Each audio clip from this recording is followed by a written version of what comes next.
Là, je vous ai parlé des réactions officielles, des réactions institutionnelles face à l'action terroriste.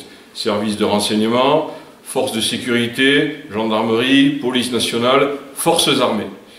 Il est également un autre type de réaction qui fait partie de la lutte antiterroriste, qui intègre pleinement cette problématique et qui n'est pas du tout officielle.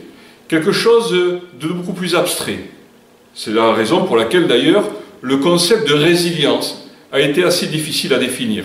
C'est un concept anglo-saxon, les premiers sont les stratèges, stratèges anglo-saxons, à l'avoir mis en avant. Il a été récupéré par les autorités françaises, il fait son apparition dans le livre blanc de 2008, et quelle définition pourrait-on donner à cette résilience? Je vais vous en donner deux.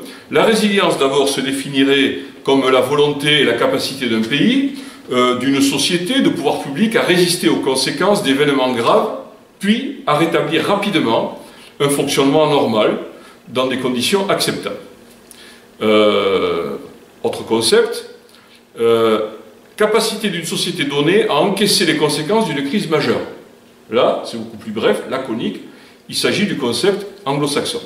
Donc en fait, qu'est-ce que la résilience? La résilience, c'est la capacité à une société à encaisser les coups, à peut-être poser un genou à terre, mais à ne jamais s'écrouler, à toujours rester, malgré les drames et malgré les pertes, face à l'ennemi, qui en l'occurrence ici est le terroriste. La résilience ne se commande pas. La résilience, c'est quelque chose qui vient du ventre, qui vient du cœur. On fait face, on tient le coup, on ne montre pas le flanc à l'ennemi, et on lui montre que, il a beau frapper, la société est toujours là, debout. Voilà, une image de ce que peut être la résilience. Le concept de résilience a donc pleinement sa place dans la présentation du contre-terrorisme. La société aujourd'hui, lorsqu'on voit la société du début du XXIe siècle, on parle de société réseau, c'est-à-dire société, on parle de société développée, occidentale, s'entend. Hein. Donc une société mondialisée, fortement appuyée sur les réseaux sociaux, sur la toile, sur Internet, avec un échange, une communication optimale, optimale par rapport à ce qu'elle pouvait être il y a quelques décennies. Et il s'agit également de la capacité des terroristes à affecter ce type de société. Que cherchent-ils? Ils cherchent à l'ébranler, ils cherchent à exercer une influence sur les esprits, à distiller la peur, on parle de culture de la peur, et puis il n'y a pas de logique de négociation. Il s'agit, je l'ai dit au début, pour les djihadistes, en l'occurrence, d'imposer leur conception du monde au monde entier, sans négociation. C'est un combat à mort contre les sociétés impies, contre les mécréants, comme dans la phraséologie de Daesh. D'ailleurs, peu importe que les réseaux terroristes, à leurs yeux, peu importe qu'ils soient démantelés après les attentats, ce qui compte pour eux, c'est le fait même d'avoir frappé. Pour eux, avoir frappé est une victoire. En particulier, lorsque les actions terroristes sont menées contre des États disposant de moyens considérables. Moyens de renseignement, moyens de protection, moyens militaires. Donc, vous vous mettez à la place là d'une société qui doit encaisser l'attaque et qui doit subir ses effets. On lui demande, quelque part, à cette société de s'auto-réguler et on demande à tout le monde de réagir de façon interdépendante. C'est un peu la contrainte physique d'une bouteille de plastique qui serait broyée sous mes mains et qui retrouverait sa forme initiale, un peu cabossée certes, mais retrouvant sa forme et sa fonction initiale. Voilà ce qu'est la résilience pour une société occidentale, une société développée actuellement. Lorsqu'on parle de résilience, on parle de résilience virtuelle. La résilience virtuelle, c'est la résilience qu'on ne voit pas, mais qui est sous-jacente à la société, qui est dans les cœurs, qui est dans les tripes, en fait. Et la direction politique qui joue un rôle crucial, un rôle primordial, un rôle central. Via ces mesures concernant le renseignement et la sécurité, la concurrence entre les différents services de sécurité, les différents services de renseignement, qui peuvent être positifs, qui peuvent être bénéfiques, concernant les moyens que le pouvoir en place veut allouer aux instances de sécurité, de renseignement, pour sécuriser la population. Une population sécurisée, qui fait confiance à ses politiques, est une population qui va créer de la résilience. Cette résilience virtuelle, elle est assez difficile à appréhender. Elle est spontanée. Par exemple, le 11 septembre 2001, les pilotes de navires de l'Hudson se sont volontairement détournés pour aller secourir les rescapés des attentats. Cette résilience, pour être spontanée, n'en est pas moins porteuse de risques. C'est là qu'on voit le rôle du politique qui est important. Cette résilience se doit d'être encadrée. Elle doit être encadrée parce qu'elle peut porter en elle les germes de débordements potentiels qui sont nuisibles à la cohésion des sociétés. Par exemple, aux Pays-Bas, on a vu après l'assassinat de Theo van Gogh ce qu'on appelle le Muslim bashing, c'est-à-dire la population qui s'apprend spontanément à des membres de la communauté musulmane qui sont considérés comme, en réaction au choc que la société vient de subir, hein, qui sont considérés comme des éléments fauteurs de troubles. Voilà. Donc ça aussi, c'est l'effet négatif de la résilience. La société qui tient le coup, qui tient le choc, mais en voulant se s'hyper-protéger et en éliminant ceux qu'elle considère comme étant le danger. Voilà. Donc, et au milieu de ces éliminations-là, naturellement, on fait l'amalgame. D'accord ? Donc réaction à la fois positive et tout à fait bénéfique, mais aussi réactions qui peuvent être négatives. Autre effet négatif de la résilience, une radicalisation potentielle, hein, des sociétés qui sont touchées. Cette résilience doit intégrer la variété des effets qui sont créés par l'action terroriste. C'est-à-dire que la résilience, tout comme le pouvoir politique, ne doivent pas prendre uniquement la période, prendre en considération la période qui précède l'acte, l'action terroriste, qui précède l'attentat. Le politique, s'il se contente de prévoir et de faire de la prévention, et la société en se mettant en condition pour subir une frappe, mais sans voir plus loin, sans voir ce qui va se passer après ce qu'on appelle la période en aval de l'attentat, eh bien, on est dans une préparation qui est incomplète. C'est-à-dire qu'on n'intègre qu'une partie de la problématique. Il s'agit de prendre en compte également, donc, les conséquences du terrorisme, dans le domaine psychologique, dans le domaine sociétal. Ce sont ces domaines-là, justement, que les terroristes cherchent à investir.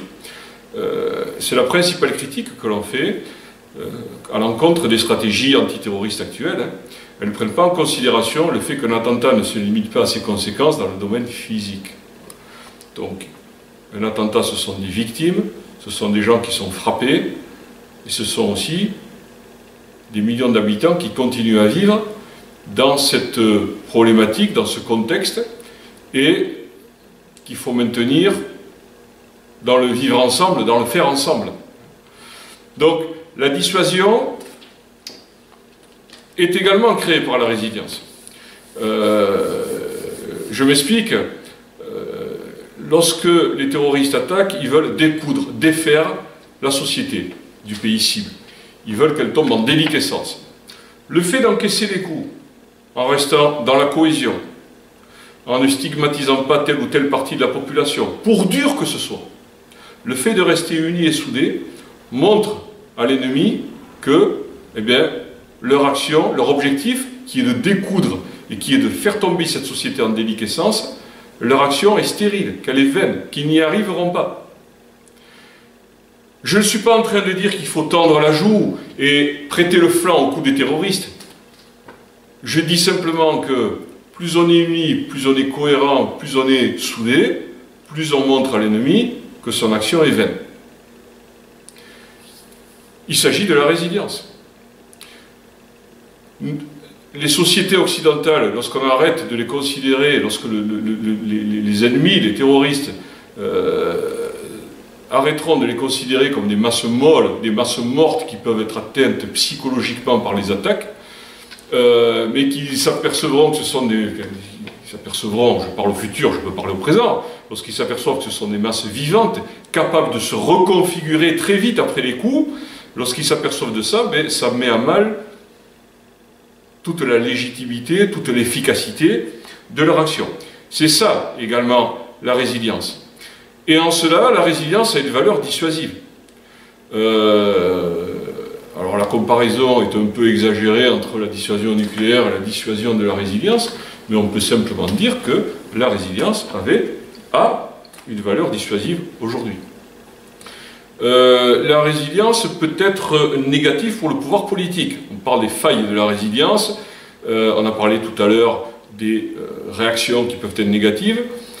Après les attentats de Madrid en 2004, la population espagnole est restée soudée, elle a fait front, mais elle a complètement lâché la classe politique, et le gouvernement Aznar a dû démissionner par la suite, et il a quelque part cédé à la pression terroriste, puisqu'il a désengagé les troupes espagnoles d'Irak. Donc là, ça a été une victoire terroriste, et une défaite de la résilience, non pas spontanée de la population, de la société, mais de la résilience globale, puisque la population a lâché ses politiques. Donc défaite politique. Complexité du facteur de résilience lorsqu'on l'approche. La première forme de résilience est individuelle, elle renvoie à la psychologie, on la cite ici pour mémoire, mais c'est important quand même, elle touche essentiellement les victimes, les familles des victimes, tout leur entourage, et elle est évoquée, cette résilience individuelle également, lorsqu'on aborde le chaos final, le dernier, ce qu'on peut lire comme étant le dernier bouclier face aux attaques terroristes qui aurait mis à genoux, qui aurait mis à terre une nation occidentale. Il s'agit là du scénario ultime, le scénario catastrophe. Là, la résilience serait individuelle, c'est-à-dire l'individu fusil en main qui protège sa famille. Bien, on n'en est pas là. La deuxième forme, elle est sociétale. Résilience sociétale, c'est-à-dire elle touche à la cohésion de la société, elle touche à l'ensemble.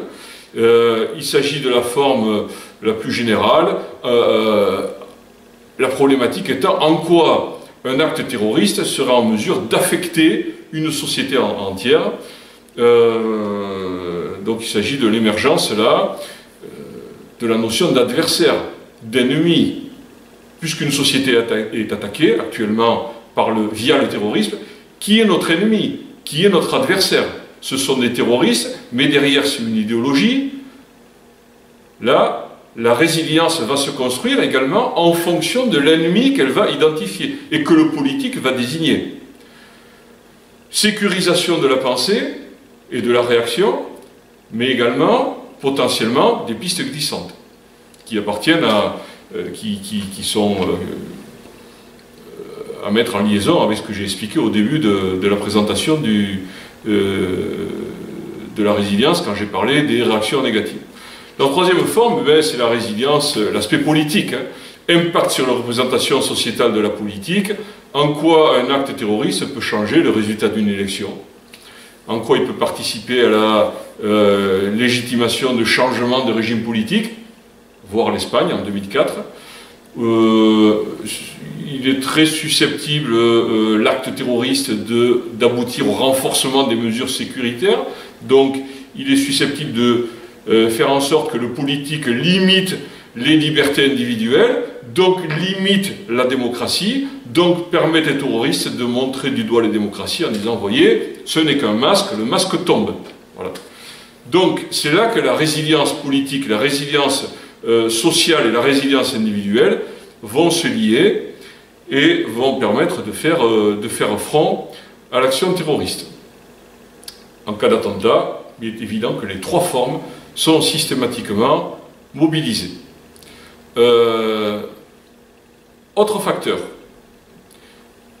Dans les sociétés occidentales, nous sommes habitués à un certain confort et nous avons intégré qu'il n'est de mort acceptable que la mort de vieillesse, la mort naturelle, ou alors, quand je dis acceptable, c'est-à-dire qui est dans l'inconscient collectif et qui est une chose contre laquelle on ne peut rien finalement. Donc la mort inéluctable de vieillesse, la mort par maladie et la mort par accident de la route. Malgré les luttes pour la sécurité routière qui sont menées depuis des années maintenant. Bon, tout ceci, ce sont des morts qui sont pas acceptées, mais que nous avons intégrées. La mort par terrorisme n'est pas intégrée. Alors encore une fois, je ne suis pas en train de dire qu'il est normal d'accepter de mourir dans un attentat. Ce serait inconcevable de dire ça. Par respect pour l'humanité, pour les familles, pour les victimes. Mais n'y a-t-il pas dans l'élaboration de la résilience une piste à explorer dans les tréfonds de l'inconscient humain pour se dire, mais finalement nous sommes confrontés à un danger qui n'est pas nouveau, mais qui revêt depuis 2 ans une ampleur considérable. J'accepte quand je prends le volant de ma voiture, j'accepte d'intégrer, de savoir que je risque ma vie lorsque je prends la route, lorsque je vais à un concert, lorsque je me rends, je vais boire un verre à la terrasse d'un café, mais je sais que je suis aussi en danger. Au demeurant, je suis moins en danger en allant boire à la terrasse d'un café qu'en prenant le volant de ma voiture. Voilà. Donc, il s'agit là aussi de contrevenir à cette peur que les terroristes veulent distiller au sein des sociétés occidentales. En faisant cela, je suis dans la résilience. Et encore une fois, je n'ai pas dit qu'il fallait se contenter de dire que, ah ben oui, on risque de mourir par terrorisme et que c'est normal. Je n'ai pas du tout dit ça, je dis que peut-être une voie à explorer là-dedans, puisque, après tout, quand on prend le volant, on sait qu'on est en danger et ça ne nous empêche pas de le prendre. Et on n'est pas en peur, on n'est pas en panique lorsqu'on s'aventure sur la route au volant de sa voiture. Donc, le risque terroriste, on sait qu'il n'est pas accidentel, c'est ce qui fait la différence. Il est intentionnel. C'est la raison pour laquelle on l'intègre aussi mal. Et je ne suis pas en train de dire qu'il faut l'intégrer, je suis en train de dire qu'il faut intégrer le risque, sachant que ça peut arriver, mais ça ne doit pas nous empêcher de vivre au quotidien, et c'est ça la clé de la résilience. Il s'agirait quoi, en fait, d'un réapprentissage de l'approche qu'on a de notre disparition. On rentre là dans des concepts qui sont plutôt philosophiques et psychologiques, mais ce sont des pistes qui sont intéressantes quand même à présenter dans le concept de résilience, et toujours dans le concept de lutte contre le terrorisme. Pour terminer, j'évoquerai l'enseignement comme facteur de résilience, même facteur de défense, pourrait-on dire. En introduction, j'ai parlé de Jean Jaurès. Jean Jaurès, dans un ouvrage qu'il avait intitulé « L'armée nouvelle », publié en 1915, disait que l'enseignement, donc l'instruction publique à l'époque, devait pleinement intégrer la défense nationale. Il voulait créer des chaires, il préconisait de créer des chaires de sciences militaires dans toutes les grandes universités. Il proposait que les syndicats financent des études militaires des fils de syndiqués les plus méritants, les plus doués, et il proposait à la population, aux citoyens de base, l'organisation de séances de tir et d'exercices physiques qui devaient préparer au service militaire. Quel était l'objectif? L'objectif, c'était que, à son entrée dans le cadre du service national, à son arrivée aux armées, au service militaire, le citoyen ait déjà de nombreux éléments de culture militaire, et il se plaçait ainsi dans la tradition de la nation en armes de la Révolution française. Donc, évidemment, il a été très critiqué à l'époque. Néanmoins, le sujet de la défense et de l'éducation, dans la mesure où la défense, c'est l'éducation des nouvelles générations, qui seront l'héritage de la nation, et qui sont confrontés, au même titre que les adultes, au danger actuel qui est le danger terroriste, eh bien, ce sujet revêt une actualité particulièrement forte. Les travaux qui lient l'éducation aux questions militaires avaient été repris par le général Coppel dans les années 1980.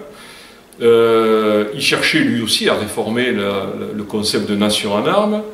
et il voyait à l'engagement de chaque citoyen dans la défense une garde nationale, c'était le terme qu'il employait déjà, qui pouvait être appelée à jouer un rôle dans la lutte contre le terrorisme, début des années 1980.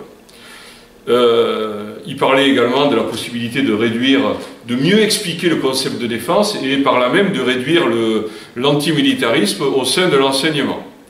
Il disait même que l'enseignement pouvait participer à la formation de futurs soldats, en ayant toujours en tête le fil, en filigrane, le concept de notion de nation en armes. Donc ce cadre aujourd'hui, on peut le considérer comme dépassé. Les grandes guerres du XXe siècle sont passées par là, puis il y a eu la guerre froide. Donc le cadre, s'il n'est plus le même, il reste quand même similaire dans la mesure où la nation est attaquée. Et ces réflexions qui datent d'une trentaine d'années pour la plus récente, et Jean Jaurès remonte à un siècle, ces réflexions nous interpellent quand même dans la conception de l'antiterrorisme et de la réponse à la nation face au terrorisme. Le terrorisme l'action terroriste est un facteur face à ce phénomène, on s'aperçoit qu'il y a une mobilisation des populations spontanée, et résilience spontanée, résilience virtuelle. Les dérives de la résilience dont j'ai parlé tout à l'heure, des dérives négatives, peuvent venir d'une incertitude, d'une crainte, d'une volonté légitime de se défendre, mais peut-être d'une absence de clés pour comprendre les grandes problématiques dont j'ai parlé tout à l'heure, quand j'ai parlé des axes de recherche des services de renseignement. Vous vous souvenez qu'il y avait parmi les 4 grands axes de recherche, il y avait la question kurde, par exemple, chercher à comprendre pourquoi les régimes du Moyen-Orient étaient des régimes faibles. Voilà. Donc, ces clés peuvent permettre de comprendre l'action terroriste. Et ainsi, donne à la population, en donnant les clés pour comprendre, les clés pour ne pas sombrer dans une réaction négative et dans ce qu'on pourrait appeler une résilience construite, main dans la main avec les politiques. Ces clés qui seraient apportées aux futurs citoyens dans le cadre de l'enseignement permettraient également d'éloigner cette fameuse culture de la peur que les terroristes essaient de créer, essaient d'instiller dans nos sociétés. Le fait de donner un sens aux événements qui se passent, le fait de donner aux gens la possibilité de les appréhender, ça permet de poser des jalons pour créer une continuité historique. Les gens, en saisissant, les citoyens, les futurs citoyens, en saisissant le sens des événements, peuvent en anticiper d'autres, se préparer.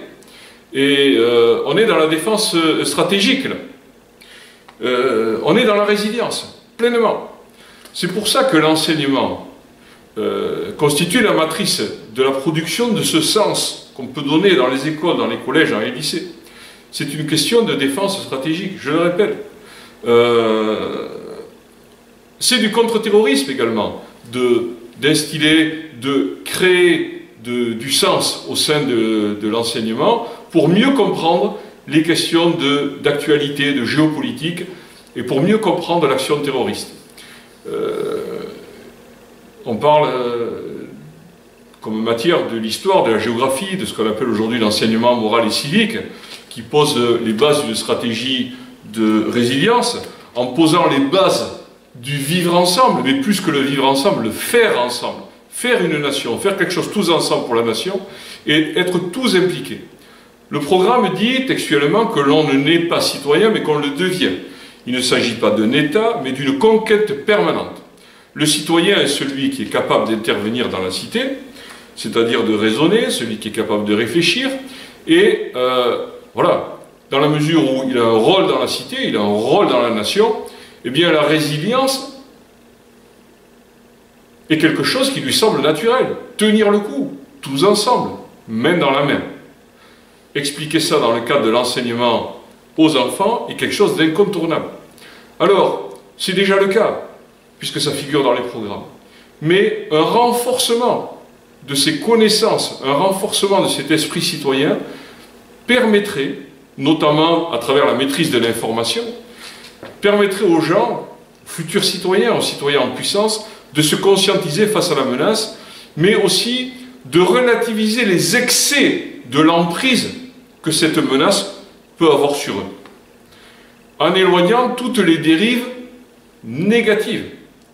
La sécurité, tout comme l'insécurité absolue, ne peuvent être atteintes. Ce sont des leurres. On est en progrès constant, mais on n'atteint jamais la certitude. Le risque zéro n'existe pas, quel que soit le domaine. À partir du moment où on a construit ce raisonnement, eh bien on peut passer à une autre posture, qui est celle de comment faire face physiquement aux conséquences d'attentats, de l'action terroriste. Assimilation de réflexes de sécurité ordinaire, et d'une certaine manière, à travers plusieurs cours, notamment de chimie, sciences et vie de la Terre. Aujourd'hui, dans les programmes de l'éducation nationale, tous les élèves de 3e doivent avoir une sensibilisation au secourisme. C'est le cas depuis des années, et c'était assez virtuel. Depuis le courant de l'année 2016, il y a eu une accélération de la mise en place des formations pour pouvoir dispenser cette sensibilisation aux élèves de 3e. Ce n'était pas le cas auparavant. On le conçoit parfaitement, encore une fois, lorsqu'il s'agit de former des gens au secours aux personnes en cas d'incendie, en cas d'accident de la route. Et bien maintenant, ça va devenir exactement la même chose en ce qui concernera le risque d'attentat, porter secours aux victimes d'attentats après une explosion, après une attaque terroriste, après l'incursion d'un terroriste qui a tiré au fusil d'assaut sur une foule, par exemple. Ce sont des choses qui n'étaient pas concevables, qui n'étaient pas concrètes. Aujourd'hui, c'est une réalité. L'enseignement a pleinement son rôle à jouer là-dedans. Ce sont des moyens qui ne sont pas coûteux. Le paramètre financier est incontournable. Ce sont des moyens qui ne sont pas coûteux à mettre en œuvre, qui sont faciles à mettre en œuvre et qui peuvent instaurer une meilleure sécurité et par là même, et c'est l'objectif toujours, une résilience beaucoup plus solide. Il y a un paradoxe. Il y a un paradoxe dans tout cela, puisque la généralisation de cours sur l'histoire des religions, tout ce que constitue une alimentation correcte, sécurité sanitaire, cette généralisation, tout en refusant justement de mettre en avant une forme de paranoïa, crée un paradoxe. Mais néanmoins, que peut-on dire? Qu'il ne faut pas se voiler la face. Ce paradoxe, il ne faut pas le vivre, il ne faut pas que nous le vivions comme un paradoxe. Il y a un danger qui est réel, il y a des coûts qui ont été portés, il y a une génération qui est en train de grandir là-dedans, qu'il va falloir former, qu'il va falloir éduquer en pleine conscience citoyenne, sans créer de panique, simplement en lui apportant les clés de la compréhension, en lui apportant les clés qui permettront de faire face, qui lui permettront d'aider, si un jour les individus se retrouvent au cœur d'un drame consécutif à une action terroriste. Et de toute façon, la formule qui dit qu'on ne maîtrise ses peurs qu'une fois que l'on en connaît les ressorts, plus que jamais, est d'actualité. Je vous remercie.